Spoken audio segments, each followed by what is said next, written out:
officially lowered. Man, that looks so good. Oh, I love it. It's perfect. What's going on, guys? Jimbo50 here. I got another very exciting day for Scarlett. Today, what I have behind me are the Eibach Lowering Springs. Now, lowering my car has been something that I've wanted to do since day one. And as far as handling and everything, performance, the Mustang is incredible. Ford did a great job with that, but I just want to get rid of that ugly wheel gap that I have right now in the car. But before we jump into the install, I kind of want to show you what I bought, why I bought it. This is going to give me about a 1-inch drop. So I think that's perfect gap. Some go up to 1.5. But I want to do it one inch for mine. So anyway, let's check it out on the computer. I'll show you what we're looking at. These are the black ones. I bought these from American Muscle. And just to clarify, guys, this is not a paid ad sponsored by them or anything. This is just what I use. Genuinely my recommendation. I buy a lot of their products. They're not paying me to do this or anything. But you could get a set of 4 lowering springs for $100. It really isn't bad. You're gonna lower your car, you're gonna have that look. This is for your ride, the feel of the car and how it performs on the road. I wouldn't cheap out on something like this, you know? I wouldn't cut the corner here. I'd spend the extra money. It's definitely worth it because this is how your car performs and rides on the road. So definitely spend the extra money and get the better springs. Now, these are the Sportline editions. These are the most aggressive drop you could get for your Mustang. These give you a front drop of 1.5 inches and the rear 1.6 inches. So that's pretty aggressive. Honestly, for me, I think that was a little too much. I don't want to go that low. That's right where the tire's about to rub. It wasn't for me. So I went to Eibach Pro Kit, and this gives you the same exact performance. You know, they're super durable, super strong, heavy duty and whatnot, but I'm getting a 1.1 inch in the front and 1.2 inch in the rear. First things first, gotta get this thing in the air.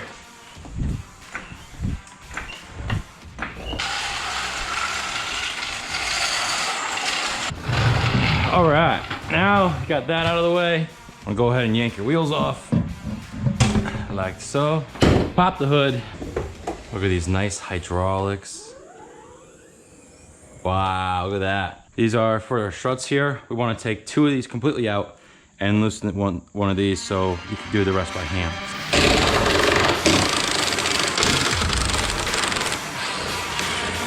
All right, so now we can do that by hand. Remove the caliper. The battery.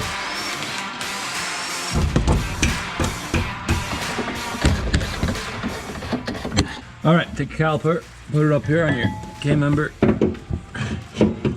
and let her sit just like that. Next, remove your rotor. The rotor does not want to come off. Yeah, we're gonna get the second cable off here. These just kind of wiggle out. All right, got that out. Okay, so here's the deal. If you could get your rotor off, take it off. Mine is not coming off, and I really don't want to go through the process of taking it off. So I'm gonna try to do this without, and we'll see how it goes. Adjustable wrench, you know, to hold it from behind while you do this. Go ahead and take that out. Here we go. Gosh, I really want to take this rotor off.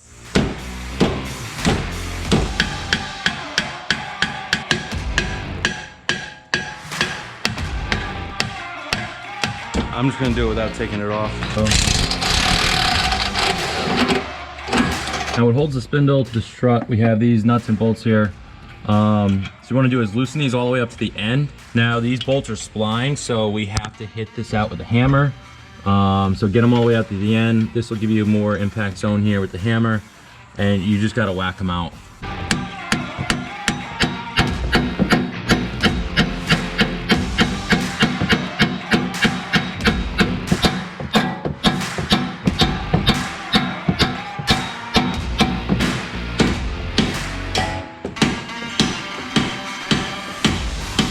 I'm currently having a very hard time getting these spline bolts out here. I'm gonna try to lube this up a little bit, baby blaster. Maybe that'll help. That doesn't want to come off either. I don't know why. This car has 18,000 miles on it. There's no rust. Anyway, why are you doing this to me? Come on, Scarlett. Oh. Yay, we got the rotor off. That was a total accident too. All right, well, let's take this shield off. Maybe we can get better access. Why is this happening? This thing will not come out. Right about now is the time when my girlfriend will say to me, shouldn't you call a professional? That's what she says to me. There we go. We're getting some movement. We're getting some movement, people. Go. Woo! That's it right there. This is the only beef jerky to eat. Get at Costco. Won't worry, or new gloves. Just holding on by this nut here. So I'm gonna lift up, unscrew. Now the strut is out. And that's it right there. My problem is this thing keeps sliding.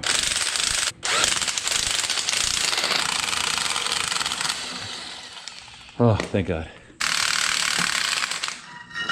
Okay. Okay, so we got new dust boots and new bump stops. These are for the fronts. These are for the rear. Okay, so we're gonna put these right in. Okay, so take our strut and we put the new bump stock and dust boot over. Stick that in there, like so.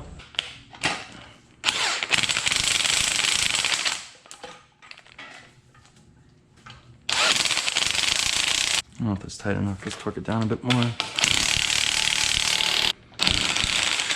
Okay, that's on there. Now we can take our clamps off. All right, there's one. Slide this back up inside. Our holes up here. Get one of your nuts. Just get one on by hand and it'll hold it there for you so you can finish doing everything else. Now we just do everything just backwards. So turn it where you need to be. Our brace back in here.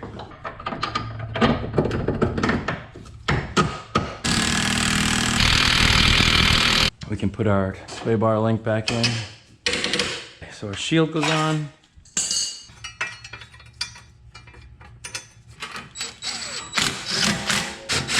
We're gonna put the rotor back on, but first, while I have it here, I am gonna put some NICs on here so that it is not so hard getting it off next time.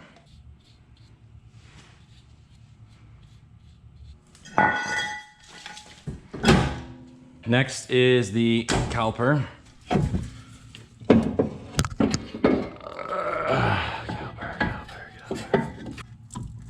Yes, thank you.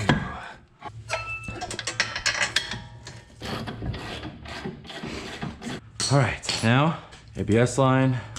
Okay, and last but not least, our caliper cover.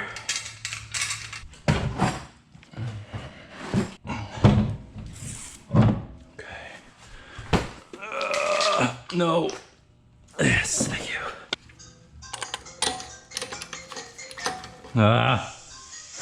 Yes, Jamie. How can I help you? Are you still home? Yeah, of course I'm home, dude. Okay, well, just eat lunch and then I'll be over. You know, now I really regret trying to bang that rotor off because now you can see all this. I didn't think about that. That's all right, not the end of the world. All right, this side is done. Actually, I just have to tighten those top parts there. So now that it's locked into place, I think I'm gonna torque this down one more time, just one little burst, because before when I was trying to tighten it all the way, it started spinning. Little cap back on, done. This side is complete. Let's move it on over to the other side.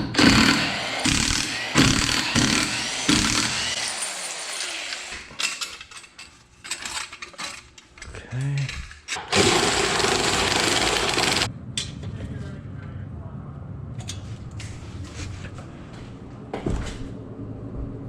If you want to see a huge ass bug with wings, go inside your door and look on the window to the right of it. Okay.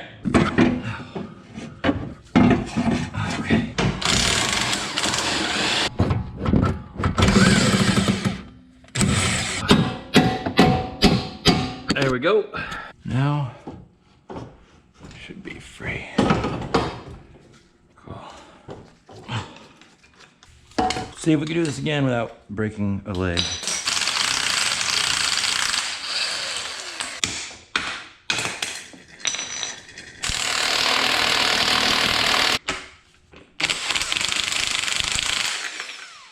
That is on.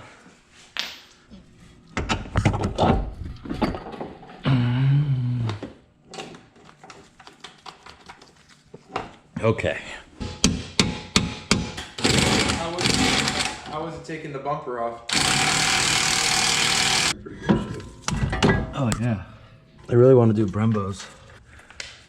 My car wasn't designed to stop, it was designed to go fast.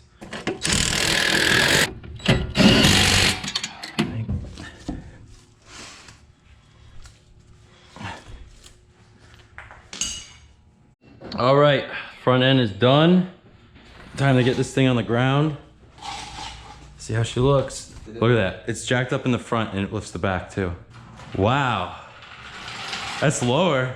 I like it, dude. That's a good height. That's a very good height. It's not too low. The other one would have went ½ inch lower. Oh my God. Dude, it is like... With the rear springs? Like this is weird.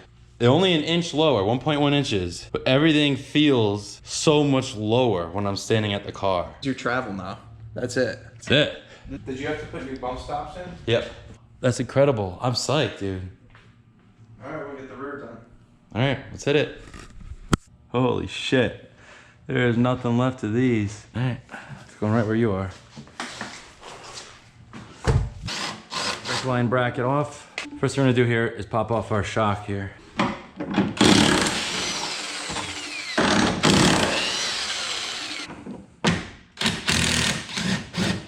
All right, remove this slide, remove the boot here, the dust cover, and remove the bump stock. All right, new bump stock's in, so we're gonna put this bracket back on.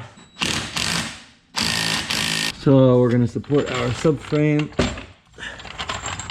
right over here. All right, we're gonna go ahead and loosen these two. And then we're gonna pop this guy out right here. Now, go ahead and remove the back one. All right, now what we want to do is slowly lower the subframe using our jack.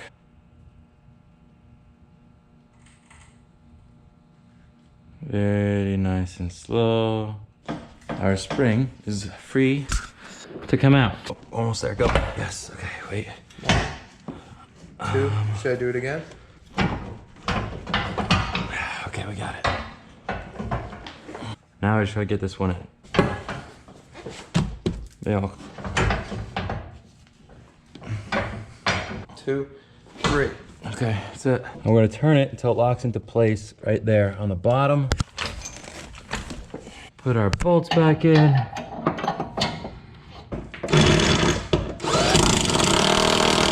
Bada bing, bada boom.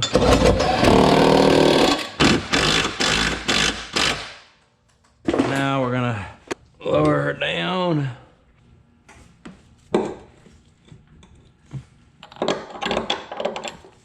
Okay. Done. Done, done, done. What are you working on over there? And this is the aftermath of all those donuts we were doing. Nice. Okay. Moment of truth. Set her down nice and easy.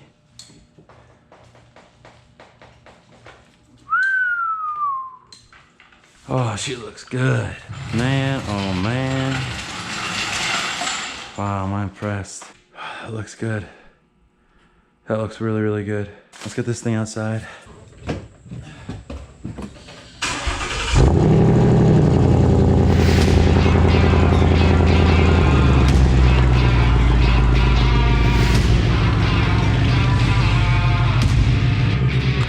Right, well here it is.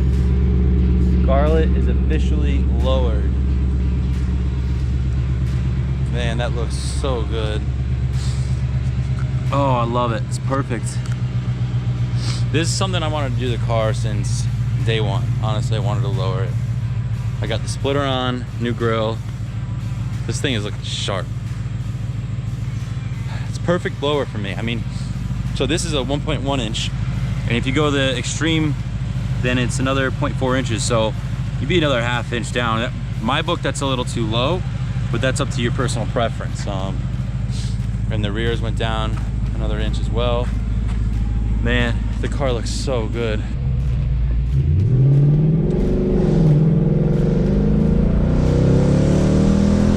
I think think it's too soon to tell. I really gotta drive with this thing. I don't really feel that much lower in the car, but looking at the car, it definitely looks a whole lot lower. Turns, it's less sway in the body, I'd say. It's tighter. The only thing I'm curious about is how it's gonna take bumps and stuff like that. What I've heard, they're a lot stiffer, so you might be hitting bumps harder, but I'm honestly not too sure. But I mean, I don't hit bumps anyway, so it doesn't matter, right? It does feel really good, I'm not gonna lie.